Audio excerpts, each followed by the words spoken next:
Film की शुरुआत Vernon नाम के शहर में होती है जहां एक पॉडकास्टर क्रिस डुबासिस स्वीट 16 किलर की कहानी सुना रहा होता है। ये कहानी 1987 की है जब अक्टूबर के महीने में एक लड़की टिफनी क्लार्क अपनी स्वीट 16 पार्टी के रात अपने घर के गैराज में मरी हुई पाई गई थी। उसे 16 बार चाकू मारा गया था। कुछ दिनों बाद उसकी दोस्तें मरिसा सॉन्ग और हीदर हर्नांडेज भी इसी तरह मारी गई थीं। कातिल का आज तक पता नहीं चला, लेकिन वर्नॉन शहर में ये एक मशहूर किस्सा बन गया। वहां अब मर्डर टूर चलाया जाता है और लोग उस कातिल का मास्क पहनते हैं। अब कहानी आती है टीनेजर जेमी ह्यूजेस की, जो अपनी बेस्ट फ्रेंड एमेलिया क्रेस्टन के साथ एक कंसर्ट में जाने की तैयारी कर रही होती है। उसकी माँ पाम उसे हिदायत देती है कि वह सुरक्षित रहे, क्योंकि यह हत्याओं की 35वीं वर्षगांठ है। पाम खुद टिफनी और उसकी दोस्तों की करीबी थी। जब पाम जेमी से कहती है कि वह हमेशा की तरह उसके और उसके पिता ब्लैक के साथ घर पर हैलोवीन मनाए, तो जेमी उसे ठंडे तरीके से टाल देती है। ब्लैक दोनों को कंसर्ट छोड़ने जाता है। पाम घर पर ट्रिक और ट्रीटर्स का इंतजार कर रही होती है। तभी स्वीट 16 किलर का मास्क पहने कोई उसके दरवाजे पर आता है। पाम इसे मजाक समझती है, लेकिन वह व्यक्ति चाकू से उस पर हमला कर देता है। पाम खुद को बचाने की कोशिश करती है, लेकिन कातिल उस पर भारी पड़ता है और उसे मार डालता है। कुछ बच्चे उसकी लाश पाते हैं और जब जेमी और ब्लैक घर लौटते हैं, तो जेमी अपनी माँ की मौत पर पछताते हुए रोती है। अगले दिन स्कूल में प्रिंसिपल डग समर्स जेमी से सहानुभूति जताते हैं, लेकिन शेरिफ कारा लिम उसे संदेह की नज़र से देखती हैं और कहती हैं कि शायद जेमी को कातिल के बारे में कुछ पता है। जेमी गुस्से में कहती है कि कारा अपने पिता की तरह निकम्मी है, जो 1987 में कातिल को पकड़ नहीं पाए थे। फिर जेमी एमेलिया से मिलती है, जो स्कूल साइंस फेयर में अपनी टाइम मशीन प्रोजेक्ट पर काम कर रही होती है। मशीन पूरी तरह से काम नहीं कर रही, लेकिन एमेलिया ने तारीख सेट की होती है 27 अक्टूबर 1987, जिस दिन टिफनी की हत्या हुई थी। जेमी को पता चलता है कि उसकी माँ पाम को हाई स्कूल में एक धमकी भरा नोट मिला था, जिसमें लिखा था कि वह अगली शिकार होगी। जेमी एमेलिया के प्रोजेक्ट के पास लौटती है, तभी कातिल फिर से उस पर हमला करता है। जेमी फोटो बूथ में छिप जाती है, जहां टाइम मशीन सेट होती है। कातिल गलती से मशीन को चालू कर देता है और जेमी समय में पीछे 1987 में पहुंच जाती है। 1987 में जेमी स्कूल पहुंचती है और अपनी माँ पाम को ढूंढती है। पाम तब स्कूल की सबसे पॉपुलर और घमंडी लड़की होती है, जो अपनी दोस्तें टिफनी, मरिसा और हीदर के साथ रहती है। इन्हें मॉलिज कहा जाता है, क्योंकि ये सब मॉली रिंगवाल्ड की तरह कपड़े पहनती हैं। जेमी उनसे बात करने की कोशिश करती है ताकि टिफनी अपनी स्वीट 16 पार्टी रद्द कर दे, लेकिन पाम उसे बुरी तरह झिड़क देती है। इसके बाद जेमी युवा शेरिफ डेनिस लिम से मिलती है और उसे हत्याओं के बारे में चेतावनी देती है। वह अपनी माँ की दोस्त युवा लॉरेन, जो एक साइंस की स्टूडेंट है, से भी मिलती है और उसे अपनी कहानी समझाती है।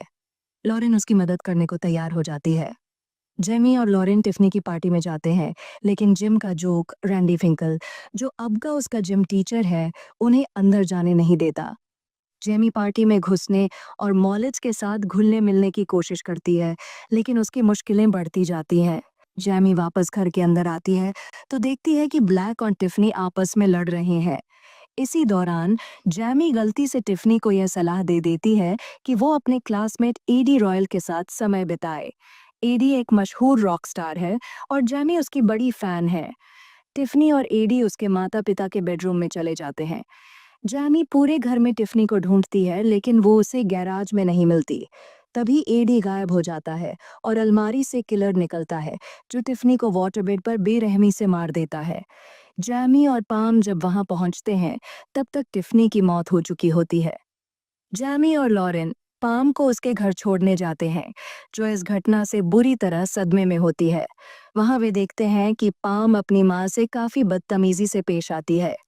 जैमी को पहले ही पता था कि पाम की दादी इसीलिए उनसे मिलने नहीं आती, क्योंकि पाम का अपनी माँ से अच्छा रिश्ता नहीं है। वर्तमान में ब्लैक को पता चलता है कि जैमी गायब हो गई है और उसे शक होता है कि इसमें क्रिस का हाथ है। दूसरी तरफ अमेलिया को जैमी की टाइम मशीन मिलती है और उसे समझ आता है कि जैमी 1987 में पहुंच गई है।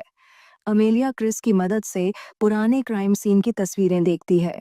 अब टिफनी की बॉडी गैराज में नहीं, बल्कि बेडरूम में मिली है। वाटरबेड पर उन्हें जैमी का लिखा एक मैसेज मिलता है, मशीन को स्टैप करो। इससे अमेलिया समझ जाती है कि मशीन को चलाने के लिए एक और मेटल कंडक्टर की जरूरत है। 1987 में जामी स्कूल लौटती है और उसे फैट ट्रिश नाम की एक लड़की के बारे में पता चलता है, जिसकी मौत ड्रिंक एंड ड्राइव के कारण हुई थी। ट्रिश का एक भाई भी है, जिसे सब लर्च कहते हैं। वो मेले में काम करता है और काफी अजीब लगता है। जैमी पाम, मारिसा और हीदर के साथ एक केबिन जाती है, जहां पहले मारिसा की हत्या हुई थी। जैमी बार बार कहती है कि पार्टी छोटी रखो, लेकिन कोई उसकी नहीं सुनता। रैंडी, कारा और ब्लैक भी वहां पहुंच जाते हैं। जैमी पाम को ब्लैक के साथ जल्दी घुलने मिलने से रोकने की कोशिश करती है, ताकि भविष्य न बिगड़े। इसी बीच जैमी को केबिन के बाहर बंद कर दिया जाता है। अंदर किलर हीदर के पीछे पड़ता है और लिविंग रूम में उसकी हत्या कर देता है। जैमी और ब्लैक किलर से भिड़ते हैं और उसे भागने पर मजबूर कर देते हैं। बाद में लॉरेन जैमी को बताती है कि उसका फोन, जो उसे उसके समय में वापस ले जा सकता है, बैटरी खत्म होने वाला है। अगर बैटरी खत्म हो गई तो जैमी हमेशा के लिए 1987 में फंस जाएगी। मेले में जैमी क्वांटम ड्रॉप नाम की राइड देखती है और उसे लगता है कि यह मशीन को पावर देने का दूसरा जरिया हो सकता है। जैमी को ये इसलिए याद है क्योंकि पाम ने बताया था कि जब वो इस राइड पर थी, तब उसे पता चला था कि वह प्रेग्नेंट है। मेले में जैमी लर्च को देखती है और उसे शक होता है कि वह किलर है। जब वह लर्च की वैन में घुसती है, तो लर्च उसे पकड़ लेता है, लेकिन लर्च उसे बताता है कि वह किलर नहीं है, वह वीडियो गेम बनाने में दिलचस्पी रखता है। उधर अमेलिया अपनी मशीन को ठीक करने में लग जाती है। ग्रुप के लोग भी मेले में पहुंच जाते हैं। एक भूतिया घर में किलर उन पर हमला करता है। कारा एक सिथ लेकर किलर को घायल कर देती है। किलर का मास्क हटाने पर पता चलता है कि वह डग है। पाम याद करती है कि डग ट्रिश का बॉयफ्रेंड था।